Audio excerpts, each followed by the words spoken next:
A president extends his hand to a stranger. In the other man's palm, wrapped inside a white handkerchief, a revolver waits. The date is September 6th, 1901. The place is Buffalo, New York, at the Pan-American Exposition, a World's Fair celebrating the future of two continents. William McKinley, 25th President of the United States, stands in a receiving line, greeting the public as he has done countless times before. He is 58, a Civil War veteran, freshly re-elected, beloved by his party. 8 days from this moment, he will be dead. But the bullet is not what kills him. The true cause is something no one in the room can see. To understand how that hidden killer reached him, you must first meet the man who stood in that line.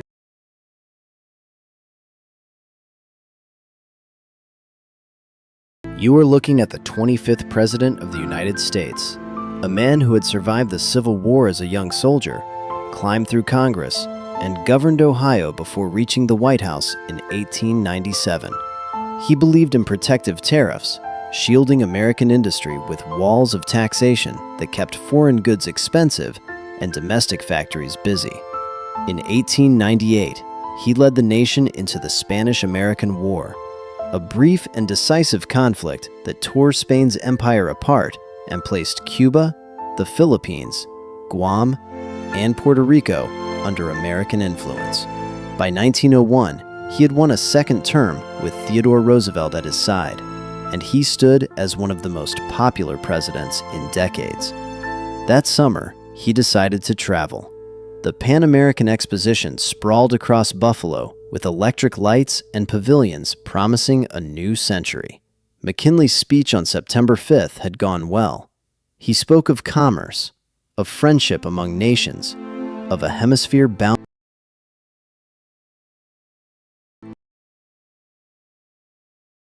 Reporters noted the crowd's warmth. The president was in good spirits.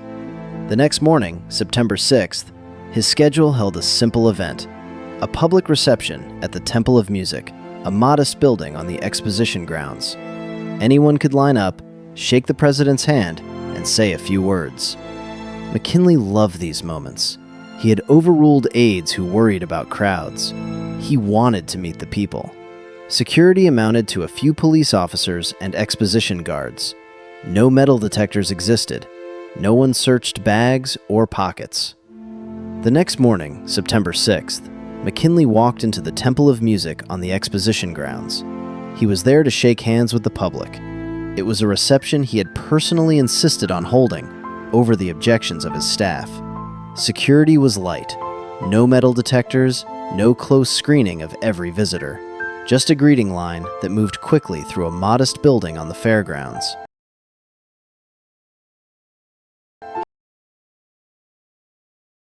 He smiled, reached out, and welcomed each person in turn. The line stretched forward. Among those waiting stood a quiet young man in a dark suit. He had joined the queue like any other visitor. He carried no visible weapon. He appeared calm. He was waiting for his moment with the president, and he was carrying something no one in that room could see. Czolgosz stood in line with the rest of the public. He was 28 years old, a former steelworker from Ohio who had drifted into anarchist circles. He had come to Buffalo with a single purpose. Wrapped inside a white handkerchief, he carried a .32 caliber Iver Johnson revolver. The cloth made the weapon look like nothing more than a bandaged injury. Security around the president was thin. A few Secret Service agents and soldiers stood nearby, but the atmosphere was casual. McKinley had personally insisted on greeting ordinary people face to face. The line moved steadily forward.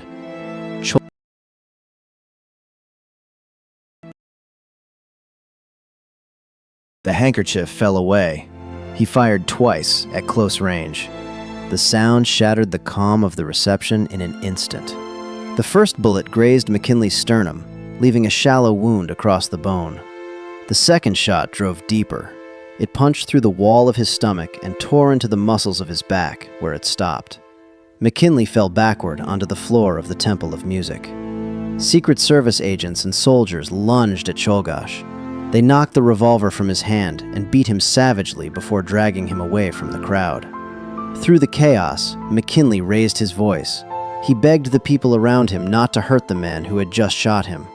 Even bleeding on the floor, he thought of others first. He turned to the men at his side and asked them to break the news gently to his wife, Ida. She was frail, and her seizures had shaken her in public before. That quiet plea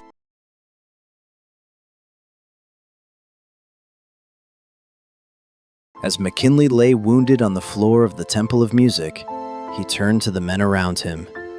He asked them to break the news gently to his wife, Ida. She was frail. She had suffered seizures in public before, and he feared what shock might do to her. Then he was carried across the exposition grounds to the emergency hospital. The building was small and poorly equipped for a crisis of this scale. The first doctor to reach him began a hurried examination. Blood soaked through the president's clothing. The wound in his abdomen was clear, but what lay beneath it was not. More doctors arrived, summoned from across the fairgrounds. They gathered around the table where McKinley lay, and the decisions they made in the next few minutes would determine everything. McKinley was carried to the exposition's emergency hospital on the fairgrounds. The first doctor to examine him was Matthew D. Mann, a gynecologist.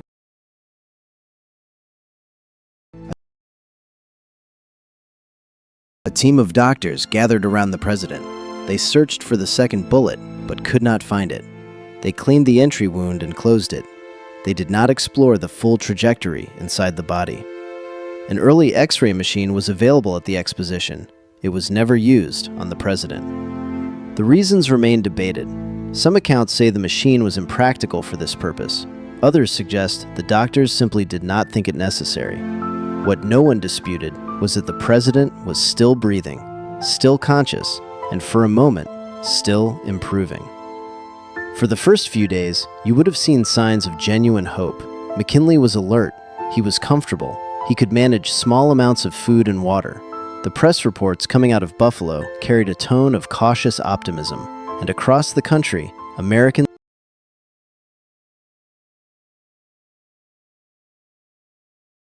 Vice President Theodore Roosevelt, hiking in the Adirondacks when news of the shooting reached him, was told there was no urgency. The president was improving. Roosevelt saw no reason to rush back to Buffalo. But beneath the calm surface, something was going wrong inside the president's body. The bullet had done damage the doctors had not fully traced, and the healing the nation thought it was witnessing was not healing at all. By September 12th, the cautious optimism surrounding the president's bedside began to collapse. McKinley's temperature climbed. His pulse weakened. The skin that had looked healthy days before turned pale and clammy. The bullet had torn through the wall of the stomach, and through that rupture, gastric juices and bacteria had seeped steadily into the abdominal cavity.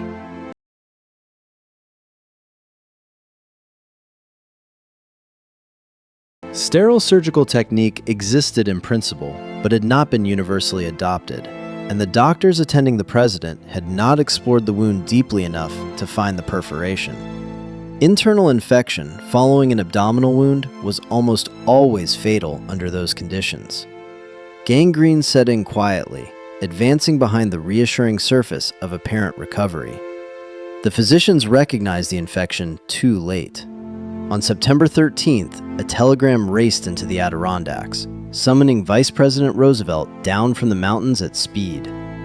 By September 12, the fever returned with violence. The bullet had torn through the stomach wall, and gastric juices had begun leaking into the abdominal cavity. In 1901, before antibiotics and before modern sterile standards were universally practiced, internal infection from an abdominal wound was nearly always fatal.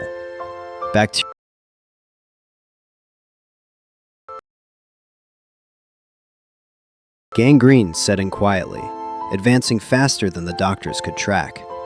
They recognized the contamination too late. On September 13, Vice President Theodore Roosevelt was urgently summoned from a remote camp in the Adirondacks. He raced down a mountain by night. guided by carriage and horseback toward Buffalo. McKinley's wife Ida was brought to his bedside. She had been kept away through much of the recovery, sheltered from the worst. Now there was nothing left to shelter her from. The president's consciousness faded in and out, each interval shorter than the last. At 3:15 in the morning on September 14th, 1901, William McKinley drew his last breath. He was 58 years old. The room was quiet. Ida McKinley sat beside him, her hand still resting on his. The accepted cause of death was not the bullet itself, but the gangrenous infection.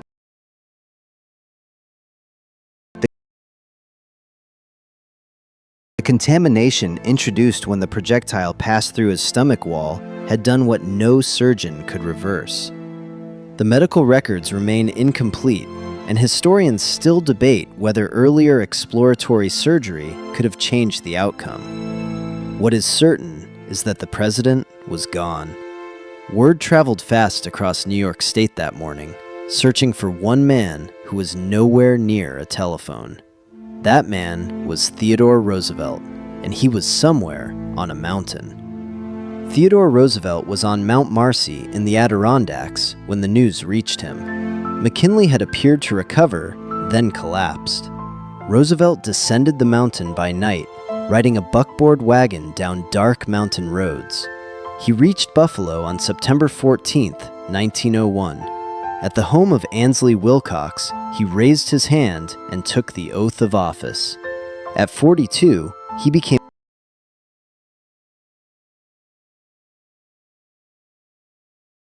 The transfer of power was immediate and constitutional, but the political shift was seismic.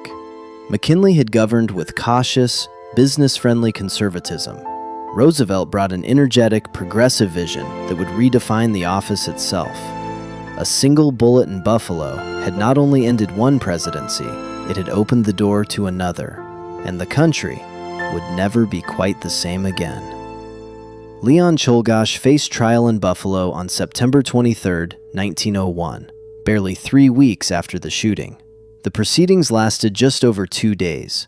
His defense attorneys argued insanity, but Czolgosz himself refused to cooperate, sitting silent and showing no emotion. The jury needed only 34 minutes to reach a guilty verdict. On October 29, 1901, he was executed by electric chair at Auburn State Prison. He expressed no remorse, and his final words were brief and defiant. Less than 2 months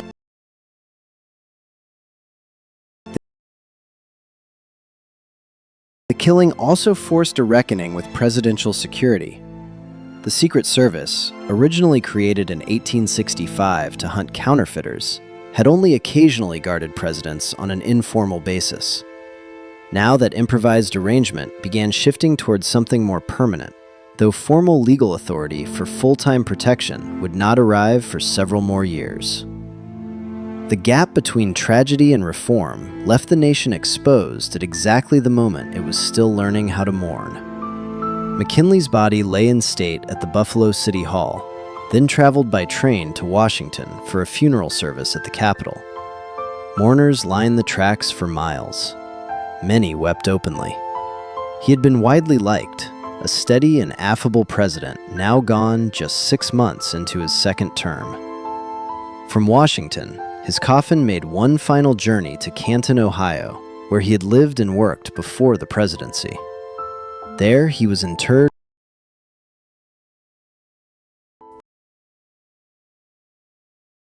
The nation's grief was genuine and deep. Across the country, flags flew at half-staff.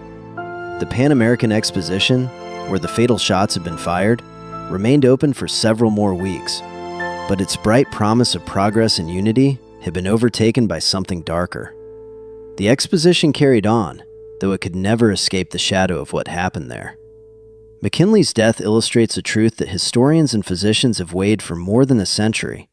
The bullet that grazed his sternum was survivable. The bullet that entered his abdomen was also survivable by later standards.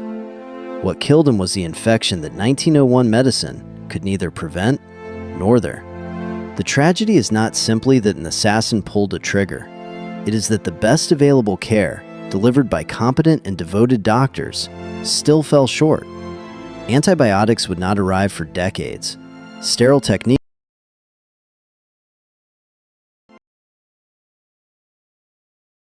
The X-ray machine sitting at the exposition grounds went unused. No qualified abdominal surgeon took command of the case. These failures remain subjects of historical debate, but they belong to their era, not to ours. McKinley did not die from a single act of violence. He died at the seam between progress and ignorance, where modern medicine had not yet arrived. McKinley's death illustrates how medical limitations, not just the assassin's aim, determined the outcome. The bullet that grazed his sternum was survivable. The bullet that entered his abdomen was also survivable by later standards. What killed him was the infection that 1901 medicine could neither prevent nor treat. The failure to use the available X-ray machine and the lack of a qualified abdominal surgeon remain subjects of historical debate, but they should be understood in the context of the era's medical knowledge. Sources disagree on whether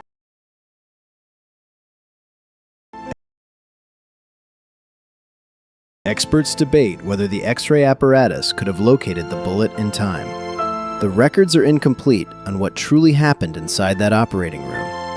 What is certain is that gangrene spread through the president's body for 8 days while the nation waited. On September 14, 1901, William McKinley became the third American president assassinated in 36 years.